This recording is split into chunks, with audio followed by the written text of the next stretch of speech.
বাংলাদেশ জামাত ইসলামী জিন্দাবাদ জিন্দাবাদ জিন্দাবাদ।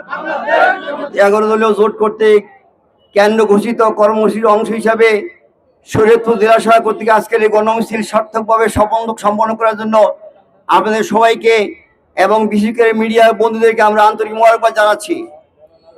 আপনারা সংসদ অধিবেশন পত্র পত্রিকায় বিভিন্ন ইন্টেলেকচুয়ালদের টক শোর মাধ্যমে যে কথাটি আপনারা নিশ্চিত হয়েছেন যে ক্ষমতাসীন সরকার শুধুমাত্র সংখ্যাগরিষ্ঠতা জোরে অযৌক্তিকভাবে গণরায়ের দাবিকে উপেক্ষা করে এবং স্বাধীন বিচার ব্যবস্থা তত্ত্বাবধায়ক সরকার আদালতের রায়কে বাস্তবায়ন করার জন্য যে সচিবালয় প্রতিষ্ঠা করেছে তা বাতিল করেছে।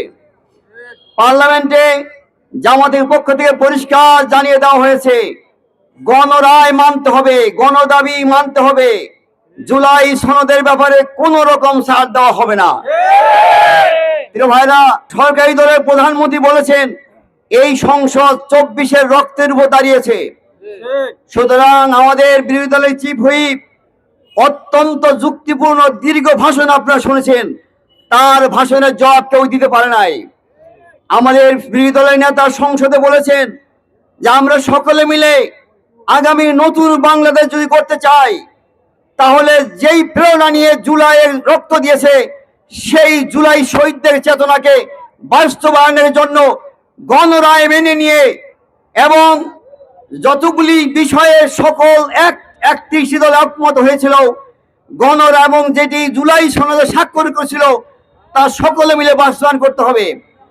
সুতরাং 11 দলের জোট থেকে পরিষ্কার বলা হয়েছে সংসদে আমরা যুক্তিপূর্ণভাবে আমাদের দাবি তুলতে থাকবো আর রাজপথে দেশের জনগণের পক্ষে আমরা মাঠে ময়দানে কর্মসূচি চালিয়ে যাব।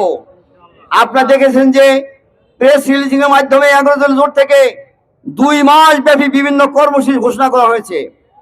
যতদিন না জুলাইয়ের চেতনা বাস্তবায়িত হবে, গণরায়ের মাধ্যমে সংবিধান সংস্কার কমিশন গঠন করে জুলাই সনদকে বাস্তবায়ন না করা হবে, ততদিন পর্যন্ত আমরা রাজপথে থেকে জুলাইয়ের চেতনা বাস্তবায়নের জন্য, শহীদদের চেতনাকে বাস্তবায়ন করার জন্য এই আন্দোলনকে আমরা মাঠ থেকে মাঠে, শহরে, গ্রামে গ্রামে পর্যন্ত আমরা ছড়িয়ে দেব। সুতরাং আসুন, আপনারা অনেক কষ্ট করে দুর্যোগপূর্ণ আবহাওয়া উপেক্ষা করে বিভিন্ন উপজেলা থেকে আমাদের কেন্দ্র ঘোষিত কর্মসূচি বাস্তবায়নের জন্য আপনারা এখানে এসেছেন। আপনাদের সকলের জন্য আল্লাহর কাছে দোয়া করি, আল্লাহ তাআলা আপনাদের এই সমস্ত প্রচেষ্টা কবুল করুন। আল্লাহর কাছে আরো দোয়া করি যেই শহীদদের চেতনা বাস্তবায়নের জন্য আমরা আন্দোলন করছি, আল্লাহ তাআলা যেন সরকার এবং সবাইকে সুবুদ্ধির উদয় করেন যাতে আর এই মাঠে আন্দোলন করা না লাগে। সুতরাং আসুন, যতক্ষণ না পর্যন্ত জুলাই সনদের প্রতিটি দাবি বাস্তবায়িত হবে ততক্ষণ পর্যন্ত সংসদে এবং রাজপথে আমরা সমানভাবে আন্দোলন চালিয়ে যাব। একই দিনে দুটি ভোট হয়েছিল, একই দিনে দুইটি ভোট হওয়ার কারণে একটি অবৈধ আর একটি বৈধ হতে পারে না। আজকে আমাদের বন্ধুরা এই কথাই বলে বেড়াচ্ছেন।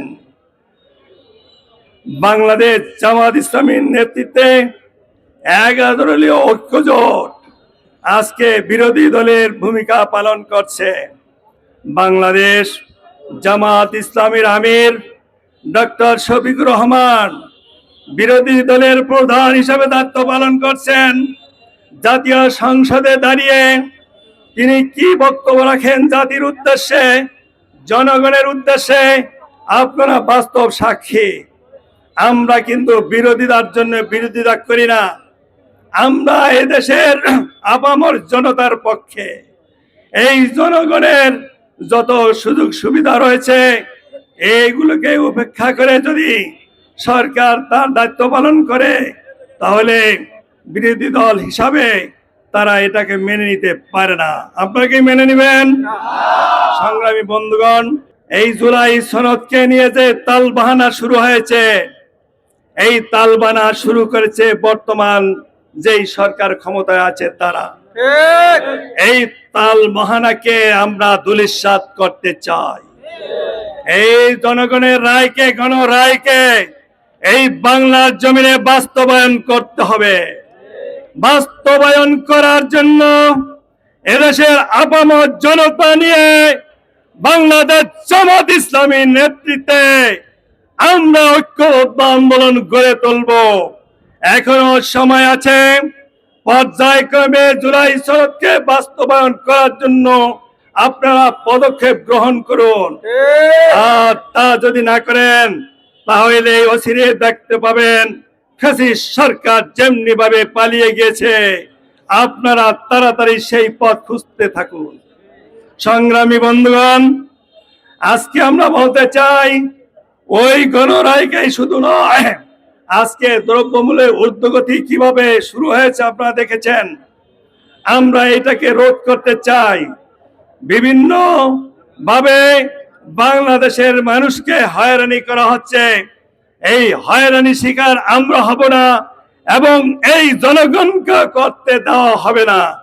প্রিয় ভাইরা, আসুন আগামী দিনে 11 দলীয় ঐক্যজোট জনগণের পক্ষে যে সকল কর্মসূচি ঘোষণা করবে, আমরা সেই সকল কর্মসূচিকে বাস্তবায়ন করার জন্য সকলে এগিয়ে আসবো।